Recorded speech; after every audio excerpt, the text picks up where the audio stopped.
शरण्ये त्र्यंबके गौरी नारायणि नमोस्तुते। व्यासाय विष्णुरूपाय व्यासरूपाय विष्णवे नमो वै ब्रह्मनिधये वासिष्ठाय नमो नमः।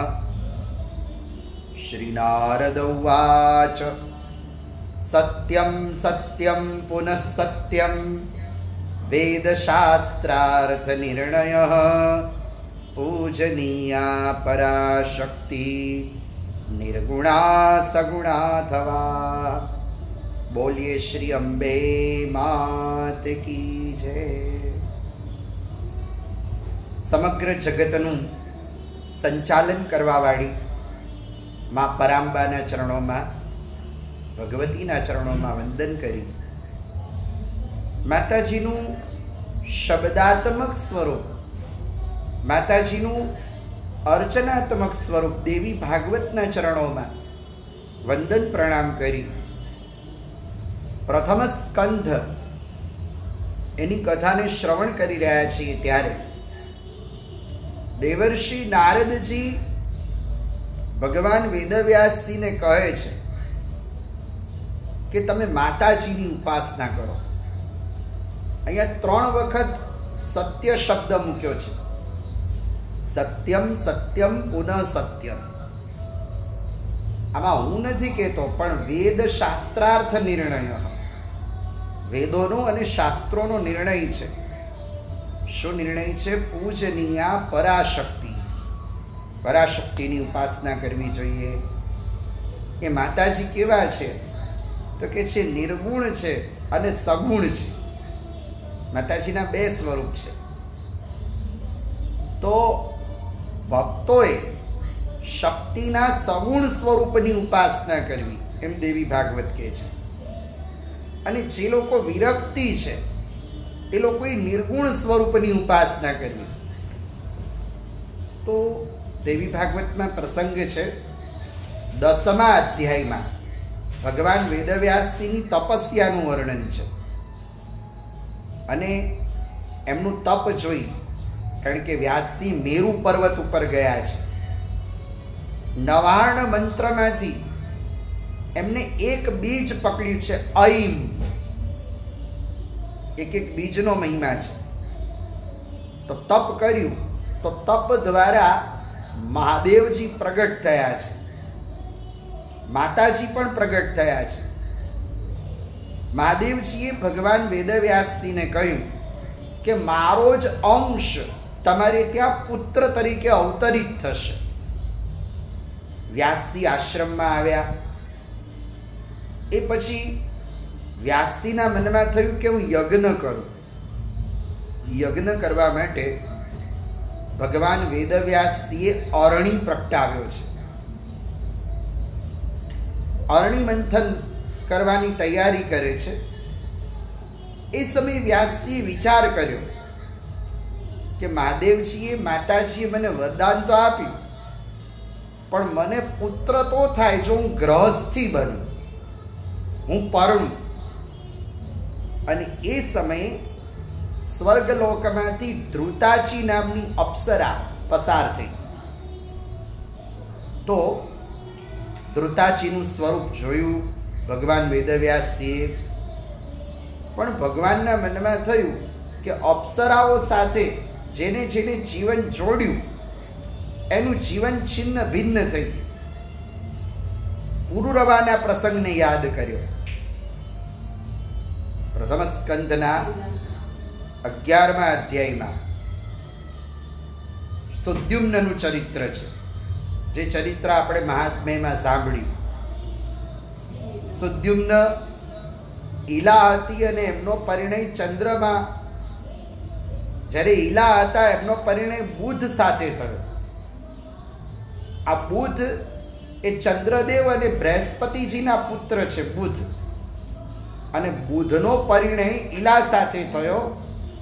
પછી તો ઈલારૂપ સુદ્યુમ્ને માતાજીની ઉપાસના કરી અને એને સાયુજ્ય મુક્તિ મળી. તો એ ઈલા હતી ત્યારે એના પુત્ર થયા પુરુરવા, અને પુરુરવા એમનું મન પણ ઉર્વશીમાં ખેંચાયું. એ કથા પ્રથમ સ્કંધના 11મા અને 12મા અધ્યાયમાં કરવામાં આવી. તો આ બધું ભગવાન વેદવ્યાસજી વિચારે છે, પણ ધૃતાજી અપ્સરા એનું દિવ્ય તેજ સ્ખલન થયું કુંડમાં, અને એ જે તેજ કુંડમાં સ્ખલિત થયું, એ તેજમાંથી શુકદેવજી મહારાજનો પ્રાદુર્ભાવ થયો. આ અપ્સરાના મનમાં થયું કે મને ભગવાન વેદવ્યાસજી જુએ છે, એટલે અપ્સરાએ શુકીનું સ્વરૂપ ધારણ કર્યું. શુકી એટલે પોપટી. તો અપ્સરા શુકી બની, અને શુકીના પુત્ર થયા છે શુકદેવજી. આજ દેવોએ દુદુંબી વગાડ્યા, ગંગાજીએ અભિષેક કર્યો છે. 8 વર્ષની ઉંમર થઈ શુકદેવજી મહારાજની, અને શુકદેવજી મહારાજ ગુરુદેવ બૃહસ્પતિજીને ત્યાં ભણવા ગયા છે. વ્યાસજીને બહુ પ્રસન્નતા થઈ. શુકદેવજી મહારાજ ભણીને આવ્યા પછી વ્યાસજી શુકદેવજી મહારાજને કહે છે કે બેટા, હવે મારી ઈચ્છા છે કે તું ગ્રહસ્થાશ્રમનો સ્વીકાર કર, તું ગ્રહસ્થી બન. ત્યારે કહ્યું કે પિતાજી, હું ભણવા તૈયાર છું, પણ હું પરણવા તૈયાર નથી. ન ગૃહમ કરિષ્યામિ, મારે ગ્રહસ્થાશ્રમ નથી કરવો. પછી વેદવ્યાસજીને શુકદેવજી મહારાજ કહે છે કે એકવાર મનુષ્ય લોઢાની સાંકળથી બંધાય તો લોઢાની સાંકળથી છૂટી શકે, પણ સ્ત્રી રૂપ બંધન જ્યારે મનુષ્યને લાગે ત્યારે એમાંથી મુક્ત નથી થઈ શકતો. અને શુકદેવજી મહારાજે કહ્યું વ્યાસજીને કે સંસારમાં કેટલા પ્રકારના દુઃખો છે, એ દુઃખોની ચર્ચા કરી. જન્મ દુઃખમ, જરા દુઃખમ, જાયા દુઃખમ, પુનઃ પુનઃ, ગર્ભવાસે તથા દુઃખમ, વિષ્ઠામૂત્ર તથૈવ ચ. શુકદેવજી મહારાજ કહે છે કે જન્મ દુઃખમ, સૌથી પહેલામાં પહેલું દુઃખ માના ઉદરમાંથી જન્મ લેવો, એ મોટામાં મોટું દુઃખ છે. જન્મ દુઃખમ, જરા દુઃખમ, વૃદ્ધાવસ્થા એ પણ દુઃખનું કારણ છે. જાયા દુઃખમ પુનઃ પુનઃ, પત્ની, એમને ધર્મપત્ની કહેવામાં આવ્યા છે, પણ જો એ ધર્મનું અનુસરણ ન કરે તો વ્યક્તિ દુઃખી થાય. અને સૌથી મોટામાં મોટું દુઃખ કયું? તો કે છે ગર્ભવાસે પુનઃ દુઃખમ, માતાના ઉદરમાં રહેવું એ મોટામાં મોટું દુઃખ છે. માટે પિતાજી, મારી ઈચ્છા નથી. ભગવાન વેદવ્યાસજીએ કહ્યું કે પરણવું એ કોઈ દોષ નથી. ચારે આશ્રમોમાં ગ્રહસ્થાશ્રમ એ ઉત્તમ છે, માટે પરણવું જોઈએ. અને દેવો પણ પરણ્યા છે. ભગવાન વેદવ્યાસજી ઉદાહરણ આપ્યું કે મારા પિતાજી, તારા દાદા સત્યવતીની સાથે પરણ્યા, પણ શુકદેવજી મહારાજ ના પાડે છે કે ન ગૃહમ કરિષ્યામિ, મારે ગ્રહસ્થાશ્રમ નથી કરવું. ત્યારે ભગવાન વેદવ્યાસજીએ કહ્યું કે સારું, તું પરણવા તૈયાર નથી, પણ તું ભણવા તો તૈયાર છે ને. મેં એક શાસ્ત્રની રચના કરી છે. એ શાસ્ત્રનું નામ છે શ્રીમદ દેવી ભાગવત. દેવી ભાગવતને, હે પુત્ર, તું પ્રેમથી એનો અભ્યાસ કર. આ દેવી ભાગવત, એની પરંપરાનું નિરૂપણ ભગવાન વેદવ્યાસજી શુકદેવજી મહારાજને કરે છે. આ દેવી ભાગવત એ અર્ધ શ્લોકાત્મક છે, અડધો શ્લોક છે. ભગવાન બાલ મુકુંદ વટપત્ર ઉપર સૂતા છે અને એ સમયે માં જગદંબાએ શ્લોકનું ઉચ્ચારણ કર્યું. એ સમય માતાજીનું સ્વરૂપ નિર્ગુણ છે, તો નિર્ગુણા શક્તિ શ્લોક બોલ્યા છે. એ શ્લોક આવો છે: સર્વં ખલુમિદમેવાહમ નાન્યદસ્તિ સનાતનમ, સર્વં ખલુમિદમેવાહમ નાન્યદસ્તિ સનાતનમ. હું જ બધી જગ્યાએ છું. આ જગતનું સનાતન તત્વ જો કોઈ હોય તો એ શક્તિ છે. એટલે કહ્યું નાન્યદસ્તિ સનાતનમ. બાલમુકુંદના મનમાં થયું કે આ શ્લોકનો અવાજ ક્યાંથી આવ્યો આટલો બધો? આ શ્લોક કોણ બોલ્યું? હજી તો વિચાર કરે છે ભગવાન. અને એ જ સમયે ચતુર્ભુજા મહાલક્ષ્મી માતાજી પ્રગટ થયા છે. મહાલક્ષ્મી માતાજીએ ભગવાનને કહ્યું કે હું મહાલક્ષ્મી છું. અને આ જે શ્લોક બોલ્યું એ કોઈ સામાન્ય નથી. જગદંબા આ શ્લોક બોલ્યા છે, માતાજી આ શ્લોક બોલ્યા છે. અને માતાજીએ જ મને તમારી સેવામાં મોકલી છે. માતાજીની ઈચ્છાથી, એમની આજ્ઞાથી જ હું તમારી સેવામાં આવી છું. એ સમયે બાલ મુકુંદે એ શ્લોક બ્રહ્માજીને આપ્યો. બ્રહ્માજીએ એ અડધો શ્લોક દેવર્ષિ નારદજીને આપ્યો. નારદજીએ એ શ્લોક ભગવાન વેદવ્યાસજીને આપ્યો.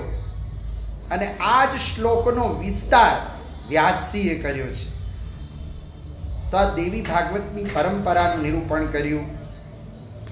એ પછી તો થોડા સમય પછી ફરીથી, કારણ કે આશ્રમમાં શુકદેવજી મહારાજનું મન લાગતું નથી, એટલે વેદવ્યાસજીએ કહ્યું કે હજી મારી ઈચ્છા છે કે તું પરણ.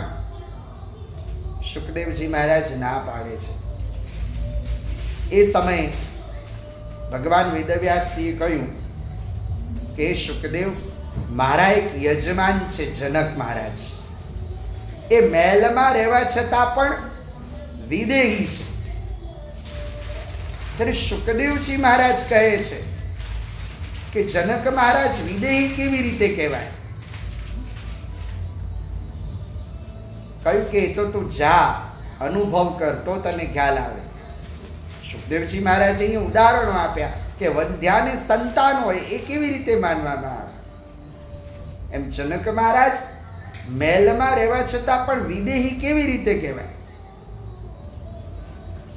પણ શુકદેવજી મહારાજ મિથિલામાં ગયા છે. દ્વારપાળોએ પરીક્ષા કરી. મિથિલામાં જતા જ 3 વર્ષ લાગ્યા છે મેરુ પર્વતને પસાર કરતા કરતા. એ પછી જનક મહારાજે શુકદેવજી મહારાજના બ્રહ્મચર્યની પરીક્ષા કરી. પછી તો શુકદેવજી મહારાજને પ્રયોજન પૂછ્યું છે, તમે કેમ આયા છો? શુકદેવજી મહારાજે કહ્યું કે મારા પિતાજીએ મને મોકલ્યો છે. મારા પિતાજી અને મારી વચ્ચે ચર્ચા ચાલી. મારા પિતાજીએ મને કહ્યું કે તું પરણ, તું ગ્રહસ્થી બન. અને મેં ના પાડી કે હું ગ્રહસ્થાશ્રમનો સ્વીકાર નહીં કરું.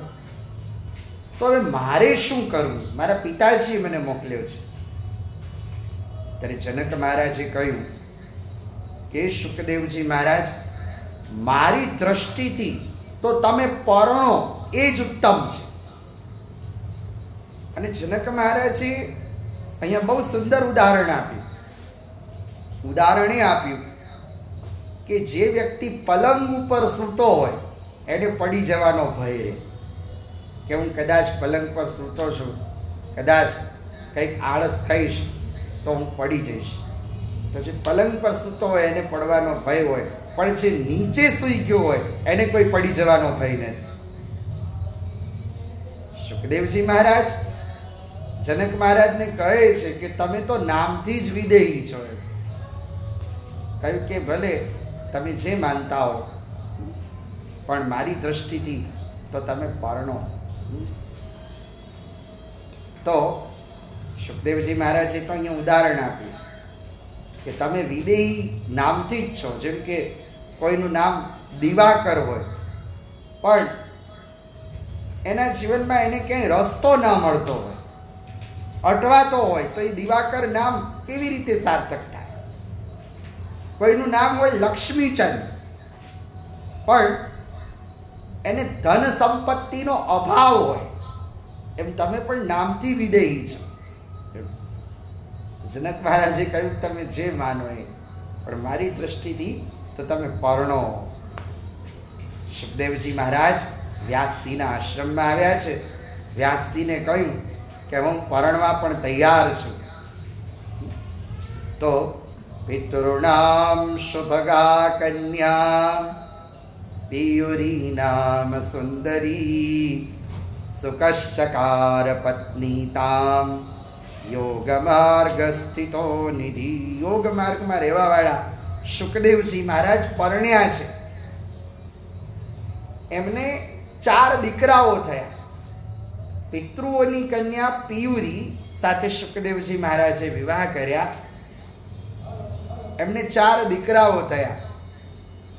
કૃષ્ણ, ગૌરપ્રભ, દેવ, ભૂરી, આ 4 પુત્રો. અને કીર્તિ નામની કન્યા છે.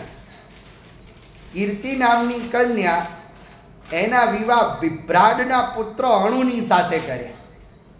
અને એમના ત્યાં જે પુત્ર થયા એ બ્રહ્મદત્ત, એ બ્રહ્મ વિદ્યાના પ્રવર્તક થયા. આમ પિતા તરીકેની બધી ફરજ સુખદેવજી મહારાજે પૂરી કરી. એ પછી સુખદેવજી મહારાજ હિમાલયમાં આવ્યા. ત્યક્ત્વા સંગમ પિતુ શુકઃ, મેરુ પર્વત ઉપર આવ્યા અને એમને માં જગદંબાનું ધ્યાન ધર્યું. તો જેવી રીતે આકાશમાં કોઈ પક્ષી ઉડે એવી રીતે સુખદેવજી મહારાજ સદેહ માતાજીના ધામમાં પધાર્યા. વ્યાસજીને ખબર પડી. વ્યાસજી બહુ રડ્યા છે. પછી તો મહાદેવજીએ સુખદેવજી મહારાજનું છાયા સ્વરૂપ પ્રગટ કર્યું. હવે અહીંયા પ્રશ્ન થાય કે ભાગવતજીમાં તો વિરક્ત સુખદેવજી મહારાજ છે, અને અહીંયા કેમ આવું? તો સુખદેવજી મહારાજના 2 સ્વરૂપ થયા છે. જેવી રીતે સીતા માતાજીના 2 સ્વરૂપ છે, એક છાયા સ્વરૂપ અને એક મૂળ સીતા માતાજી.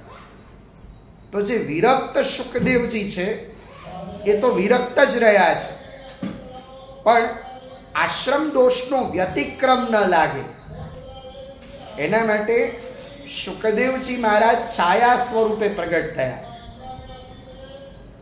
અને એક પ્રસંગ કહેવાનું, એટલે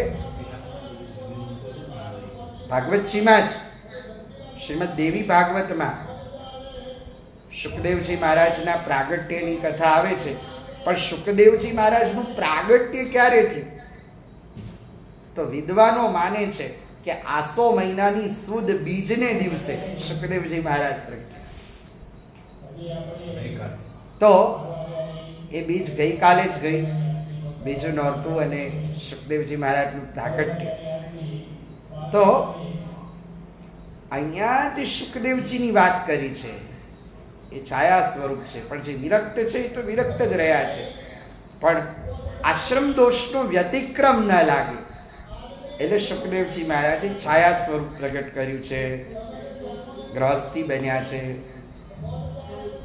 પછી તો ભગવાન વેદવ્યાસજીએ પોતાના 4 શિષ્યોને વેદોનો પ્રચાર પ્રસાર કરવા માટે મોકલ્યા છે. અસિત, દેવલ, જૈમિની, સુમંતુ, વૈશંપાયન આ શિષ્યો કેવા છે? તો કે છે ગતા સર્વે તપોધના, તપ જેમનું ધન હતું એવા શિષ્યો વેદોનો પ્રચાર પ્રસાર કરવા ગયા છે. ગતા સર્વે મહીતલે. ભગવાન વેદવ્યાસજીના મનમાં થયું કે હું મારી માને મળી આવું. એમને પોતાની માનું સ્મરણ થયું અને ભગવાન વેદવ્યાસજી ગંગા નદીના તટે આવ્યા. આજુબાજુ જે લોકો રહેતા હતા એમને કહ્યું કે તમારી માના તો વિવાહ થઈ ગયા શંતનુ રાજાની સાથે. તો શંતનુ રાજા, એમને 2 પુત્રો હતા, ચિત્રાંગદ અને વિચિત્ર વીર્ય. ચિત્રાંગદનું મૃત્યુ થયું ત્યારે વિચિત્ર વીર્યને ગાદીએ બેસાડ્યા ભીષ્મ પિતામહ. શંતનુ રાજા એ પણ નાની ઉંમરે સ્વર્ગમાં સીધાયેલા. તો કાશીરાજની 3 કન્યાઓ અંબા, અંબાલિકા અને અંબિકા, એમને ભીષ્મ લઈને આવ્યા. પણ અંબાનું મન એ શાલ્વમાં લાગ્યું હતું એટલે અંબાને શાલ્વની સાથે મોકલી અને ભીષ્મ પિતામહે અંબાલિકા અને અંબિકા એના વિવાહ વિચિત્ર વીર્ય સાથે કર્યા. આ બાજુ શાલ્વએ અંબાનો અસ્વીકાર કર્યો અને એ જ અંબા શિખંડી બનીને આવી, એવું મહાભારતમાં વર્ણન છે. તો અંબાલિકા અને અંબિકા સાથે વિવાહ કર્યા પણ કોઈ સંતાન થયું નહીં વિચિત્ર વીર્યને. વિચિત્ર વીર્યનું પણ મૃત્યુ થયું. સત્યવતી માતાજી બહુ દુઃખી છે. એમને ભગવાન વેદવ્યાસજીને બોલાવે. તો વેદવ્યાસજીની સેવામાં અંબિકા ગયા છે પહેલા, પણ વ્યાસજીને જોઈ અંબિકાએ પોતાની આંખો બંધ કરી દીધી. એટલે ભગવાન વેદવ્યાસજીએ કહ્યું કે માં, મને જોઈ આને નેત્રો બંધ કરી દીધા છે, માટે આને ત્યાં પુત્ર તો થશે પણ અંધ થશે. તો ધૃતરાષ્ટ્રનો જન્મ થયો. પછી અંબાલિકા, એમને વેદવ્યાસજીને જોયા તો એમનું શરીર આખું ફિક્કું પડી ગયું. ત્યારે વેદવ્યાસજીએ કહ્યું કે માં, આને ત્યાં જે પુત્ર થશે એ પાંડુ રોગથી પીડાશે, બીમાર રહેશે. પછી તો દાસી ગઈ છે, પણ દાસી એ ભગવાનનું નામ લેતી લેતી ગઈ છે. એટલે ભગવાન વેદવ્યાસજીએ કહ્યું કે આ દાસીના ઉદરથી જે પુત્ર જન્મશે એ આપણી પેઢીને તારશે. તો આવી રીતે ધૃતરાષ્ટ્ર, પાંડુ અને વિદુર એના જન્મની કથા. પણ આ બધું ભગવાન વેદવ્યાસજીએ માતાજીની ઈચ્છાથી કર્યું છે. માતૃ આજ્ઞા ગરી હસી. અને પોતાના ચરિત્રો દ્વારા જગતને એક સંદેશ ભગવાન વેદવ્યાસજી આપે છે. અને સંદેશ આપે છે કે માતા, પિતા અને ગુરુ એ ધરતીના પ્રત્યક્ષ દેવ છે. આવો સંદેશ વ્યાસજી આપે છે. તો અહીંયા પ્રથમ સ્કંધ એને વિરામ આપ્યો. બીજા સ્કંધમાં ઋષિમુનિઓએ સૂતજીને પ્રશ્ન કર્યો છે કે હે સૂતજી, અમારા મનમાં પ્રશ્ન છે કે આ મત્સ્યગંધા એ કોણ છે? મત્સ્યગંધાની ઉત્પત્તિ કેવી રીતે થઈ? ભગવાન વેદવ્યાસજીનું પ્રાગટ્ય કેવી રીતે થયું? આ બધા પ્રશ્નો ઉદ્ભવ્યા છે.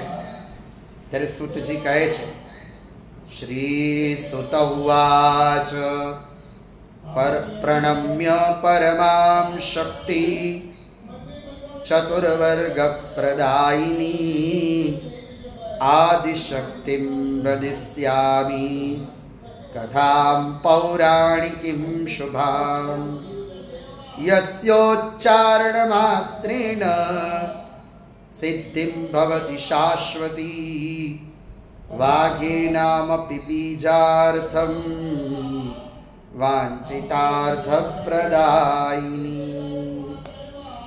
પ્રણમ્ય પરમાશક્તિ, પરમ શક્તિને હું વંદન કરું છું, પ્રણામ કરું છું. માતાજીને વંદન. પણ એ માતાજી કેવા છે તો કે છે ચતુર્વર્ગ પ્રદાયિની. માતાજીનું જે ભજન કરે એના 4 પુરુષાર્થો સિદ્ધ થાય.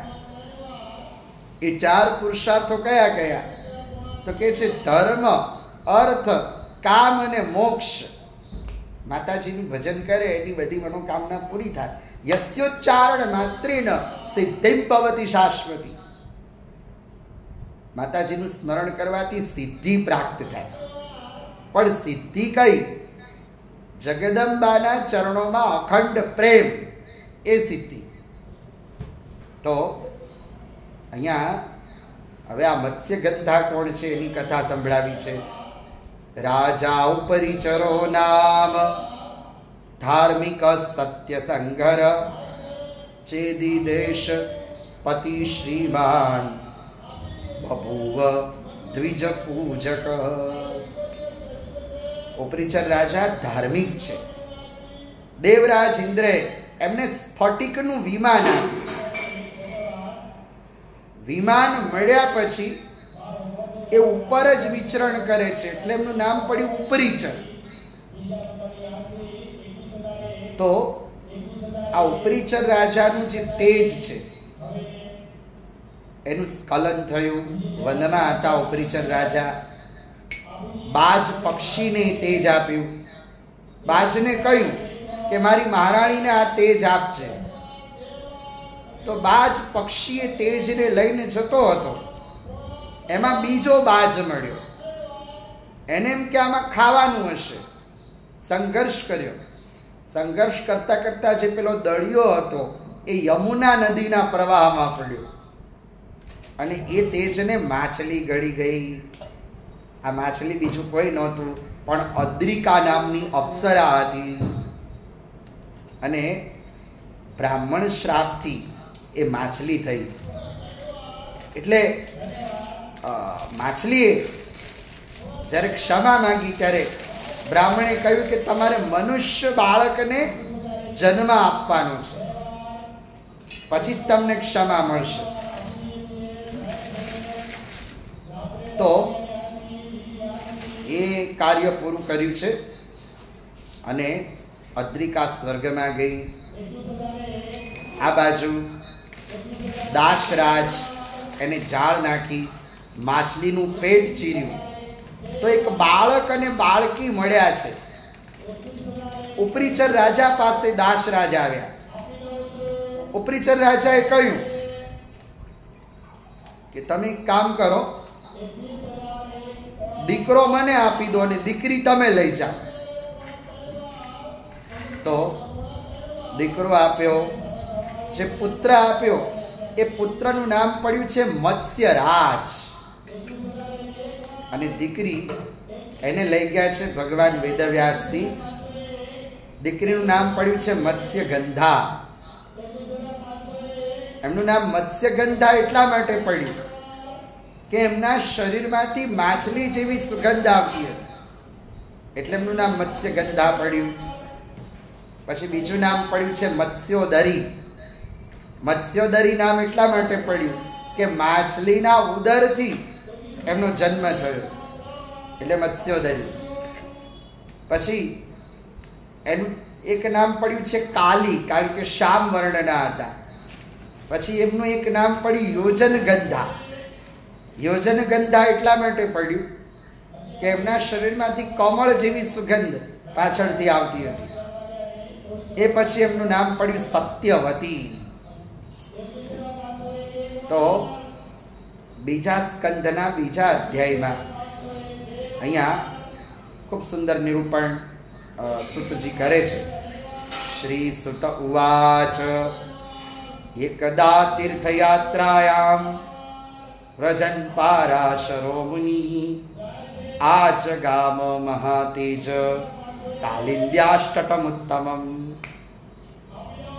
પરાશર ઋષિ એ યમુના નદીના તટ ઉપર આવ્યા છે. સત્યવતી માતાજી તથા મત્સ્યગંધા એ નાવમાં લઈને જાય છે. પરાશર ઋષિએ મત્સ્યગંધાને કહ્યું કે તમારું કૌમાર્ય અખંડ રહેશે, તમે ચિંતા કરશો નહીં, પણ તમારા ઉદરથી જે બાળક જન્મશે એ બાળક કોઈ સામાન્ય નહીં હોય. ભગવાન વિષ્ણુ તમારા ઉદરથી અવતરિત થશે, પ્રગટ થશે. તો પરાશર ઋષિ સ્નાન કરીને ગયા છે. અહીંયા સત્યવતી માતાજી યમુનાજીના દ્વીપમાં રહ્યા. યોગ્ય સમય પરિપૂર્ણ થયો. યમુનાજીના દ્વીપમાં અષાઢ મહિનાની શુદ્ધ પૂર્ણિમાને દિવસે ભગવાન વિષ્ણુ વ્યાસ સ્વરૂપે પ્રગટ્યા. બોલો વ્યાસ નારાયણ ભગવાન કી જય. ભગવાન વેદવ્યાસજીનું પ્રાગટ્ય થયું. એ પછી સત્યવતી માતાજી એમના વિવાહ શંતનુ રાજા સાથે થયા. આ શંતનુ રાજા એમના વિવાહ પહેલા ગંગાજી સાથે થયા હતા. ગંગા અવતરણની કથા સુતજીએ કરી છે કે મહાભીષ રાજા બ્રહ્માજીના કહેવાથી મહાભીષ અને ગંગાજી બંને ભૂતલ ઉપર આવ્યા છે. હવે ગંગાજીને કેમ આવવું પડ્યું? અષ્ટવસુઓ એમને વશિષ્ઠજીએ શ્રાપ આપ્યો છે. અષ્ટવસુએ વશિષ્ઠજીની ગાય ચોરવાનો પ્રયત્ન કર્યો. વશિષ્ઠજીએ કહ્યું તમારે મૃત્યુ લોકમાં જવું પડશે. વસુએ ક્ષમા માંગી. ત્યારે વશિષ્ઠજીએ કહ્યું કે તમારે ભૂતલ ઉપર તો જવું જ પડશે, પણ તમે જન્મશો અને મરશો. પણ જે સૌથી નાના વસુ છે, દ્યૌ નામના વસુ, એમને લાંબા સમય સુધી ભૂતલ ઉપર રહેવું પડશે. તો ગંગાજી પણ શ્રાપિત હતા, વસુઓ પણ શ્રાપિત હતા. વસુઓએ ભગવતી ગંગાની સ્તુતિ કરી. નમામિ ગંગે તવ પાદ પંકજમ સુરાસુરિર્વંદિત દિવ્ય રૂપમ ભક્તિમ ચ મુક્તિમ ચ દદાસી નિત્યમ ભાવાનુસારેણ સદા નરાણા. તો ગંગાજી કહ્યું હું તમને જન્મ આપીશ. અને માટે જ ગંગાજી શંતનુ સાથે વિવાહ કર્યા. 7 બાળકો એમને ગંગાજી પોતાના પ્રવાહમાં વહાવી દીધા. આ શંતનુ રાજા એમની સાથે ગંગાજીએ શરત કરી હતી કે હું જે કંઈ પગલું ભરું, સારું કે નરસું, તમારે એનો વિરોધ કરવો નહીં. પણ શંતનુ રાજાએ વિરોધ કર્યો. અને જેવો વિરોધ કર્યો એ સમય ગંગાજી શંતનુ રાજાને છોડીને ચાલ્યા ગયા. કહ્યું કે આ 8મો જે વસુ છે, આ બાળક બીજું કોઈ નહીં પણ વસુઓ હતા. વસુઓનો ઉદ્ધાર કરવાનો હતો. પણ આ જે 8મા વસુ છે એને લાંબા સમય સુધી પૃથ્વી પર રહેવાનું છે. પણ બાળક નાનો હોય ત્યારે એને માની જરૂર પડે. માટે અત્યારે મારી જોડે રહે છે, પણ યોગ્ય સમય આવશે ત્યારે તમને પુનઃ પ્રાપ્ત થઈ જશે.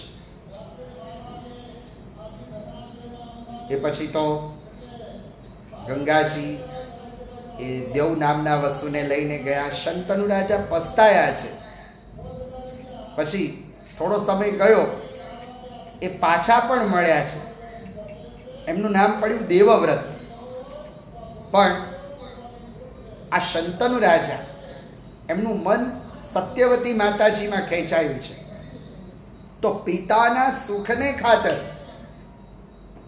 દેવવ્રતે પ્રતિજ્ઞા લીધી કે હું આજીવન બ્રહ્મચર્ય વ્રતનું પાલન કરીશ. ભીષ્મ પ્રતિજ્ઞા લીધી, ભયંકર પ્રતિજ્ઞા, એટલે એમનું નામ પડ્યું ભીષ્મ. ભીષ્મ ભીષ્મ. તો આ ગંગા અવતરણની કથા એ સુખ આપવાવાળી છે. તો શંતનુ રાજા એમના વિવાહ આ સત્યવતીજી સાથે થયા. ભગવાન વેદવ્યાસજીની કૃપા દૃષ્ટિથી એમને ત્યાં ધૃતરાષ્ટ્ર, પાંડુ અને વિદુર થયા. ધૃતરાષ્ટ્રના વિવાહ ગાંધાર પ્રદેશની કન્યા ગાંધારી સાથે થયા. એક વૈશ્ય કન્યા સાથે પણ વિવાહ થયા છે. પાંડુના વિવાહ કુંતાજી સાથે થયા. પછી મધ્યપ્રદેશની કન્યા માદ્રી સાથે પણ થયા. આ કુંતાજીએ કૌમાર્ય અવસ્થામાં એક પુત્રને જન્મ આપ્યો હતો, એનું નામ કર્ણ હતું. તો દેવી ભાગવતના બીજા સ્કંદના 6 અધ્યાયમાં કર્ણના જન્મની કથા કરી છે, જે કથા આપણે જાણીએ છીએ. પણ જ્યારે કર્ણનો જન્મ થયો ત્યારે કુંતાજીએ પેટી મંગાવી અને મંજુષા એમાં કર્ણને પધરાયો. અને એ સમય કુંતાજીએ એ પેટીને જ્યારે ગંગાજીમાં પધરાવી ત્યારે એમને માતાજીની સ્તુતિ કરી. પાતિત્વમ સગુણા ગુણા ભગવતી સર્વેશ્વરી ચાંબિકે સ્તન્યમ શૈવ દદાતુ વિશ્વજનની કાત્યાયની કામદા. પાતિત્વમ સગુણા ગુણા ભગવતી. માતાજી કેવા છે? સગુણા પણ છે અને નિર્ગુણા પણ છે. તો એ માતાજી તમારું રક્ષણ કરશે. કાત્યાયની કામદા.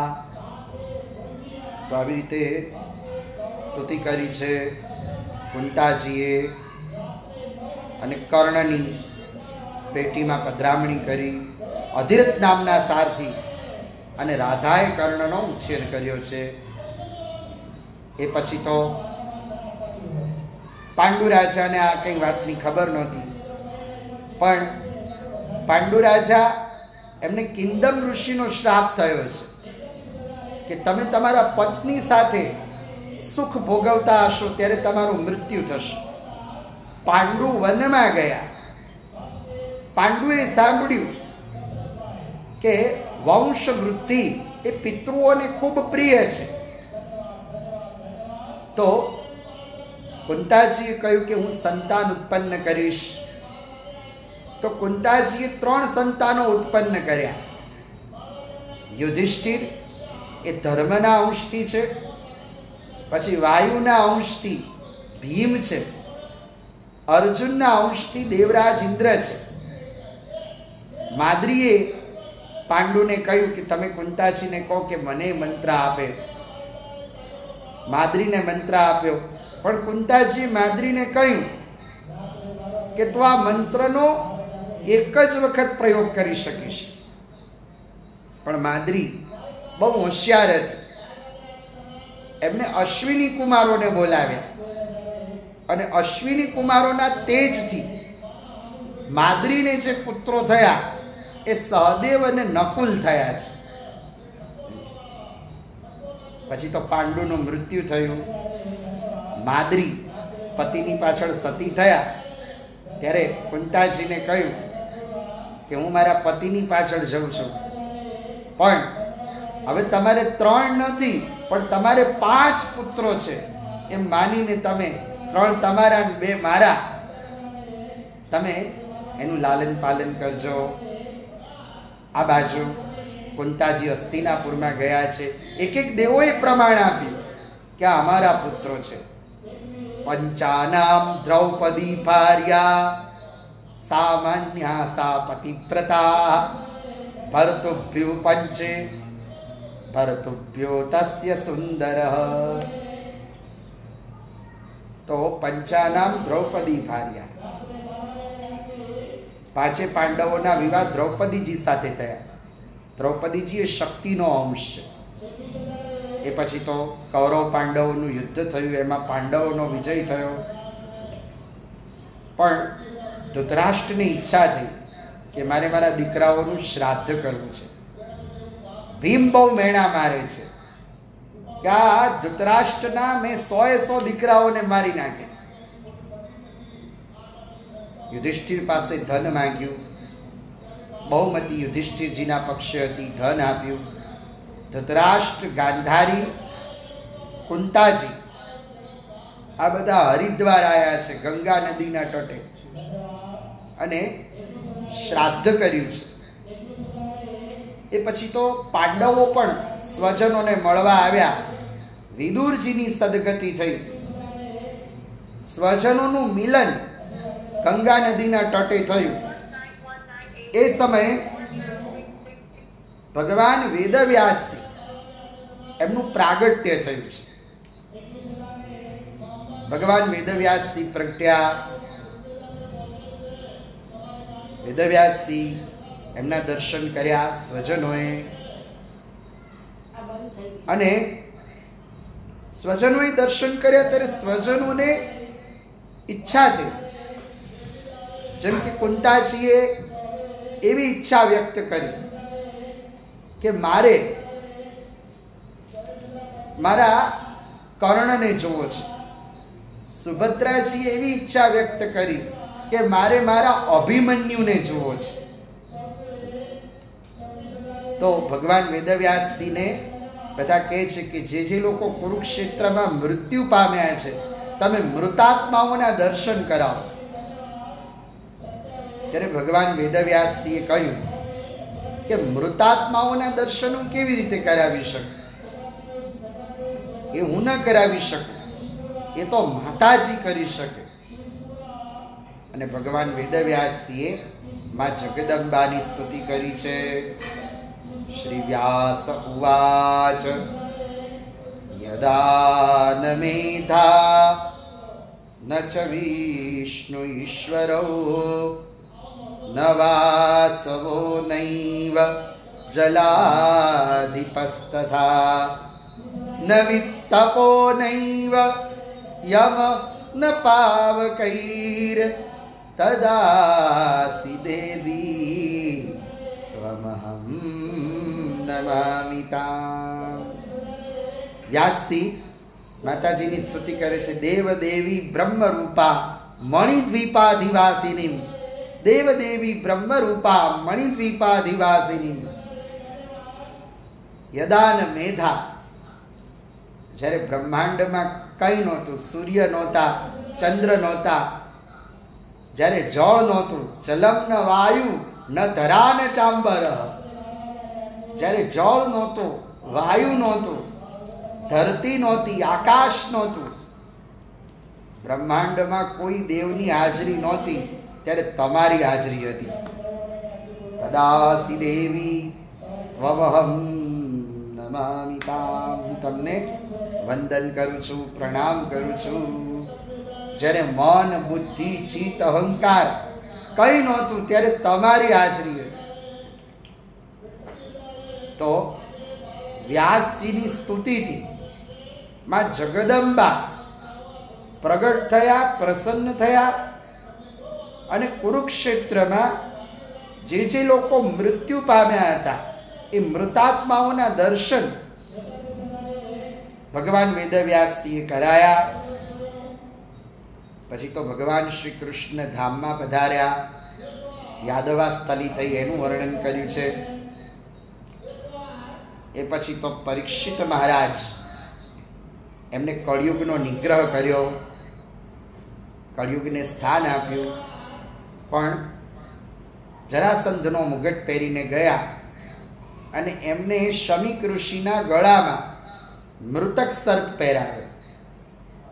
એ સમયે શમીક ઋષિના પુત્ર દેવી ભાગવતમાં એમનું નામ છે ગવિજાત. ગવિજાતે શ્રાપ આપ્યો કે 7મે દિવસે પરીક્ષિત મહારાજને સર્પ ડસશે. તો આ શ્રાપ સાંભળી દેવી ભાગવતમાં એવી કથા છે કે પરીક્ષિત મહારાજ પોતે ભયભીત થઈ ગયા. એમનો 7 માળનો મહેલ હતો, એ 7મે માળે જઈને બેઠા. હવે પ્રશ્ન થાય કે આવું કેમ? તો કલ્પ ભેદ, એના કારણે કથાનો ભેદ છે. આપણે ત્યાં 28 સતયુગ વીતી ગયા, 28 ત્રેતાયુગ વીતી ગયા, 28 દ્વાપર યુગ વીતી ચૂક્યા. તો દરેક દ્વાપર યુગમાં અલગ અલગ વખત પરીક્ષિત મહારાજ થયા અને અલગ અલગ માધ્યમ થયું. તો એક દ્વાપર યુગમાં એવું થયું, જ્યારે સારસ્વત કલ્પ હતો અને ત્યારે પરીક્ષિત મહારાજ, એમને શ્રાપ થયો અને એમને ખબર પડી, તો એ ગંગા નદીના તટે ગયા અને એમને શ્રીમદ ભાગવતજી શ્રવણ કર્યા. પણ અહીં પરીક્ષિત 7મે માળે જઈને બેઠા છે.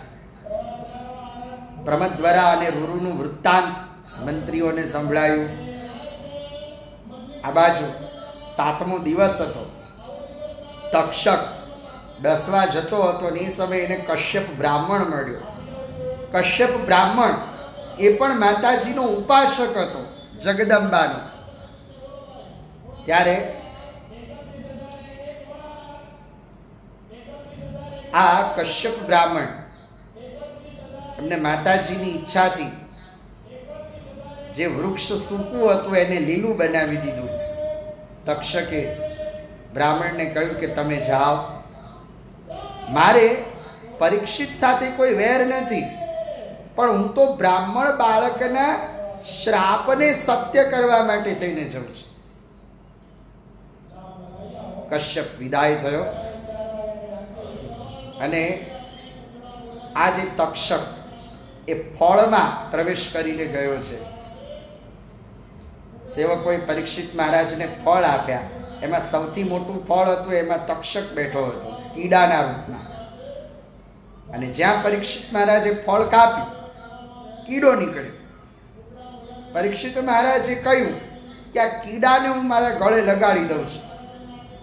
અને જેવો કીડાને ગળે લગાડ્યો એવો કાળોતરો કાળ થયો છે. તો પરીક્ષિત મહારાજનું મૃત્યુ થયું. એ પછી તો જનમેજય મહારાજ, એમનો રાજ્યાભિષેક કરવામાં આવ્યો. ઉત્તંક ઋષિના કહેવાથી જનમેજય મહારાજે સર્પ સત્ર કર્યો, સર્પ યજ્ઞ. આ યજ્ઞમાં જવતલ નથી હોમ્યા, આ યજ્ઞમાં સર્પોને હોમ્યા છે. એ સમયે આસ્તિક ઋષિ આવ્યા.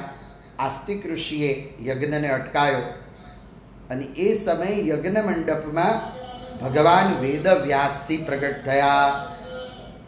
તો જન્મેજયે ભગવાન વેદ વ્યાસજીને કહ્યું કે વ્યાસજી, તમે કોઈ એવો ઉપાય બતાવો કે મારા મનને શાંતિ મળે અને મારા પિતાજીનો મોક્ષ થાય.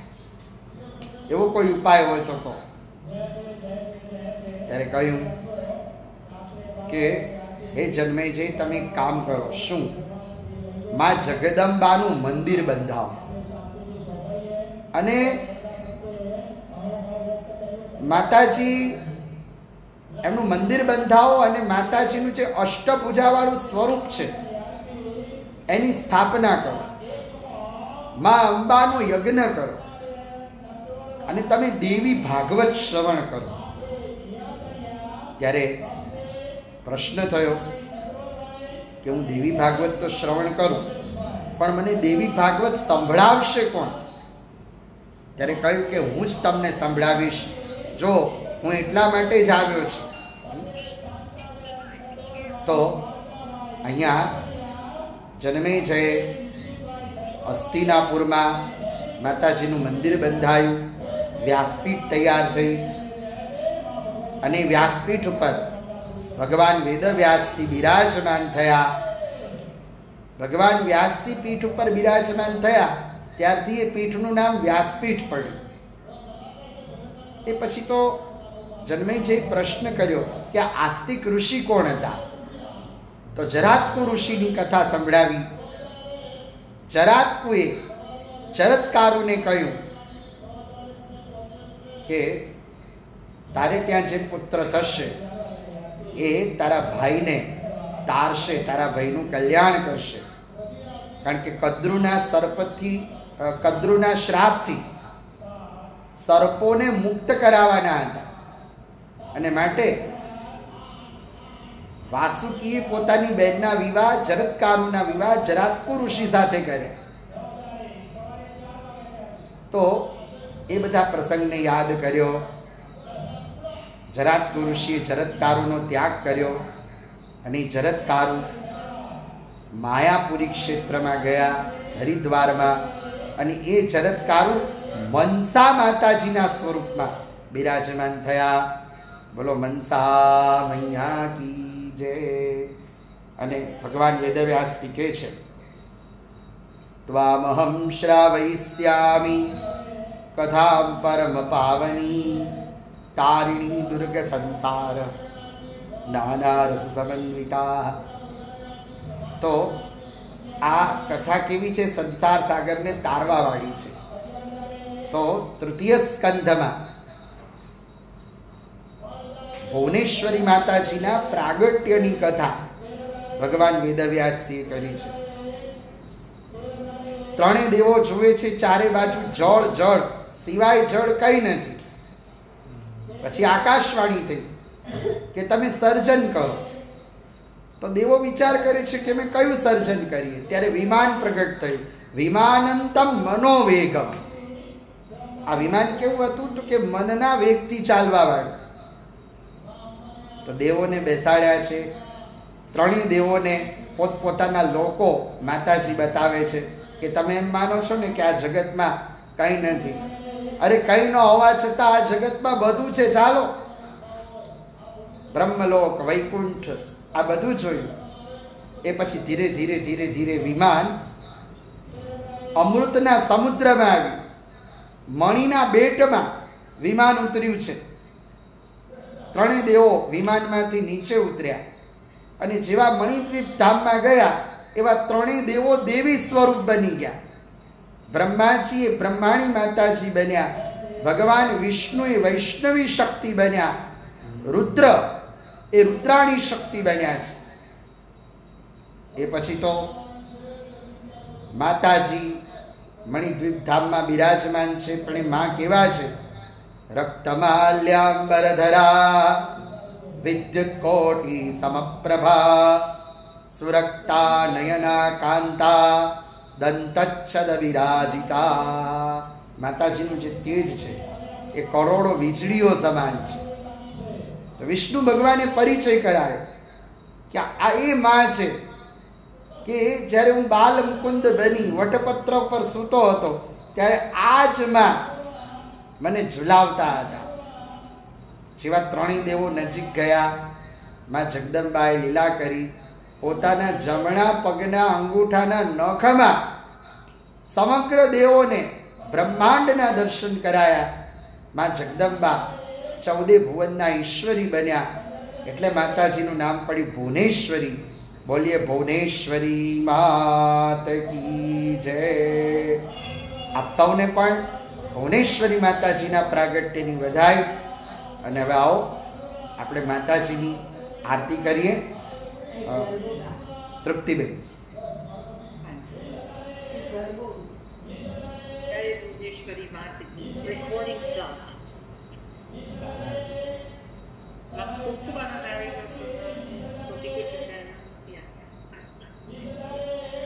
કરવી છે કે હું કરું? બંને જણે કરીએ તો બંને જણે કરી શકીએ. કરીએ.